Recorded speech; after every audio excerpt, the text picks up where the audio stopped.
De batxillerat, problemes mètrics, distància entre rectes i plans. Als vídeos anteriors hem vist, mitjançant un exemple i mitjançant teoria, com es calcula la distància entre un punt i una recta o entre un punt i en un pla. En aquest vídeo anem a utilitzar aquests coneixements per a calcular la distància entre rectes i plans, o entre plans mateixos, ¿vale?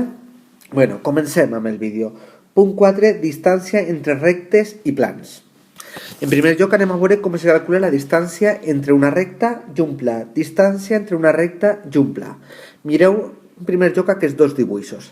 En el primer dibuix tenim un pla, el pla pi, d'acord? El veiem aquí, ¿vale? I tenim la recta R, d'acord? Si es fixem, aquesta recta I, R, talla el nostre pla. Si recordeu la definició que havíem dit que la distància entre dos objectes és la mínima distància que podem tindre entre ells, evidentment la distància quan una recta talla un pla, la distància de pi a R serà 0. Per el contrari, en el dibuix de baix tenim un pla pi, d'acord? Ho tenim aquí, tenim la nostra recta R, i si ens fixem, aquesta recta R és paral·lela al pla pi. Luego, en aquest cas, la distància del pla a la recta serà la que tenim aquí marcada, que serà sempre la mateixa, independentment del punt del pla que agafem i del punt de la recta que agafem, ¿vale? Bueno, doncs ara ja estem en condicions de definir la distància d'una recta a un pla. Però en primer lloc tingueu present el següent, nota, diu, la primera tasca per calcular la distància entre una recta i un pla és calcular la posició relativa de la recta i el pla. Per què? Perquè si la recta i el pla se tallen, la distància serà 0 i només tindré que fer el càlcul de la distància en cas de que el pla sigui paral·lel a la recta. Veiem això. Mireu, això que estàvem comentant ara ho veiem aquí. Diu, nota, si la recta i el pla es tallen, la distància serà 0. Ho acabem de comentar i ho acabem de veure. Diu, també serà 0 si la recta està continguda al pla. Evidentment, si la recta està continguda al pla, la distància serà 0. Diu, si la recta és paral·lela al pla, llavors la distància del pla a la recta serà la mateixa que la distància del pla pi a qualsevol punt de la recta R. És a dir, que la distància de pi a R és la mateixa que la distància de pi a P, on P és un punt de la recta R.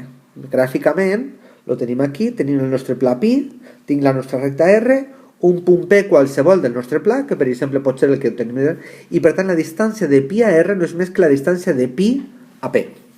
En aquest apartat no anem a dedicar més temps, que és molt senzillet, i anem a veure com se calcularia la distància entre dos plans.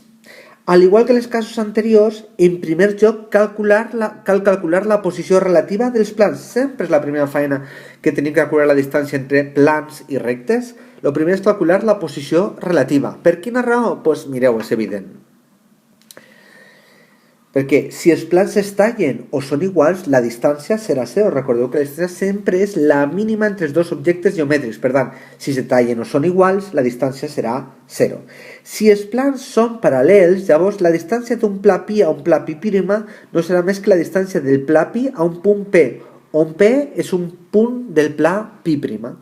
Gràficament ho tenim aquí tinc el pla pi, aquí tenim el pla pi', dos punts qualsevols, un de P i Q, de P', però si vos fixeu, la distància del pla pi a P és la mateixa que la distància del pla pi a Q. Luego, únicament, cal calcular un punt de P' a P i calcular la distància de pi a P, que és molt fàcil. Recordeu que hi ha una formuleta que vam comentar en el vídeo anterior, ¿vale? Bueno, aquí tampoc hem de perdre més temps i anem a veure com se calcularia la distància entre dues rectes. Fixeu que m'he equivocat aquí, ja m'ho direu algú. 4.3, distància entre dues rectes. Com sempre, la primera tasca, al igual que en els casos anteriors, cal, en primer lloc, trobar la posició relativa de les dues rectes. Això sempre ho farem el primer de tot, ¿vale? Una vegada que tenim la posició relativa, doncs fixem-nos.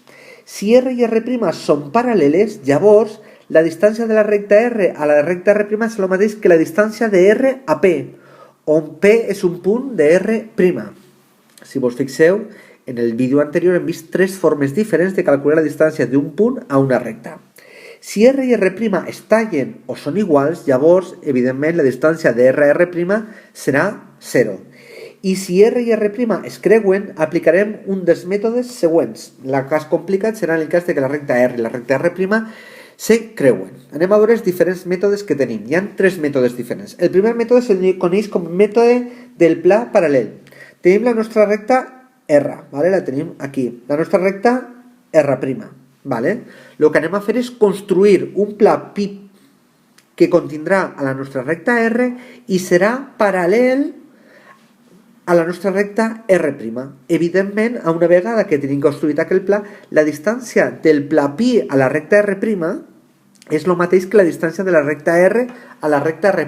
Per tant, hem transformat el nostre problema de calcular la distància entre dues rectes a la calcular la distància entre un punt, un pla i una recta. I a fi de comptes encara és més fàcil perquè se transforma la calcular la distància d'un pla a un punt de la recta R'. Veiem això ben explicat. Diu, el que farem en primer lloc, trobarem el pla pi que conté a la recta R i és paral·lel a la recta R'. En segon lloc, agafarem un punt P de R', un qualsevol. Evidentment, la distància de R a R' és el mateix que la distància del pla pi a R', que és el mateix que la distància del pla pi a un punt P, on P pertany a R'. Per tant, una vegada tingut el pla pi, l'altre només és que fer 2 passos. Això seria el primer mètode. El segon mètode és el que anomenem mètode del vector variable. Fixeu-vos, tenim la nostra recta S, la nostra recta R, que la tenim aquí, i el que anem a fer és buscar 2 punts qualsevols, 2 punts, un de la recta S i un altre punt de la recta R, ¿vale?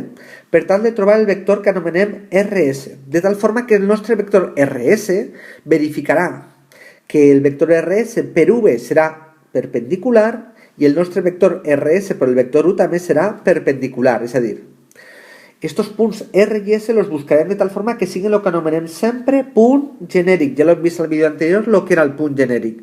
I per tant, si els nostres punts R i S verifiquen que són perpendiculars a V i són perpendiculars a U, seran els punts que estarem buscant. I una vegada que tenim R i S, el nostre problema estarà solucionat. ¿Vale? O sigui que el que anem a fer és, en primer lloc, troben un punt genèric de R, que anomenem R majúscula, i un altre punt genèric de S, que anem a anomenar S majúscula. Calculem el vector RS, ¿vale? I exigim que el nostre vector, el RS, siga perpendicular als vectors directors de R i de S. I per tant que verifiquen el següent, és a dir, que RS per U donarà 0 i RS per V serà igual a 0. D'esta forma podrem calcular tant el punt R com el punt S. Una vegada que tenim el punt R i el punt S, tindrem que la nostra distància, no ho he ficat aquí, però ho escriurem aquí, la distància de la recta R a la recta S no serà més que la distància del punt P al punt R, ja que aquests punts verificaran, seran els punts de mínima distància. ¿Vale? Bueno, i per a finalitzar, l'últim mètode, que és el que anomenem el mètode del producte mixt. Mireu, tenim la nostra recta R, que per exemple serà la roja, ¿vale? La tenim aquí, la nostra recta R. Tenim la nostra recta S, que serà la verda, ¿vale? I ara vaig a dibuixar simplement perquè ens ajuda a l'hora de veure el dibuix un pla, en aquest cas vaig a dibuixar este pla pi, que si vos fixeu conté a la recta R i este pla pi és paral·lel a la recta S. Simplement l'he dibuixat perquè ens ajuda i veure millor la figura. Veus? Tenim aquí el nostre pla pi. Ara marquem un punt de la recta R, qualsevol, el P no m'importa qui és, un punt Q de la recta S, el Q, el vector director U de la recta R, ¿vale? Que el tenim aquí, i el vector director V de la recta V. Si ens fixem, aquí podem construir un paral·lelogram, lo tenim aquí, el paral·lelogram format per el vector U, el vector V que ha fet la seva transformada i el vector PQ. Si vos fixeu aquí en aquestes línies, ¿vale? Estic recorrent per damunt, tenim el nostre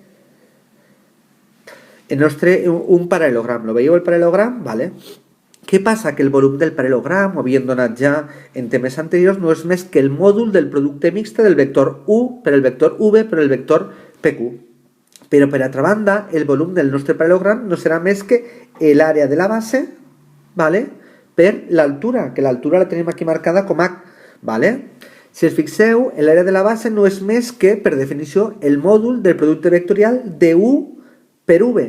I l'altura, esta H, no és més que la distància que n'hi ha realment de la nostra recta R a la nostra recta S. ¿Vale?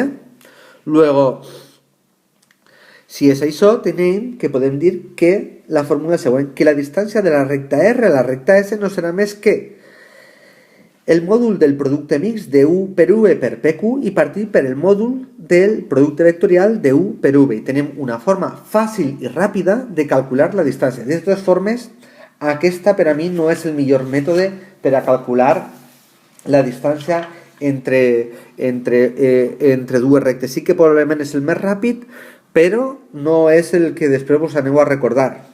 Però vosaltres podeu gastar el que vos doni la gana. I amb això acabem aquest vídeo.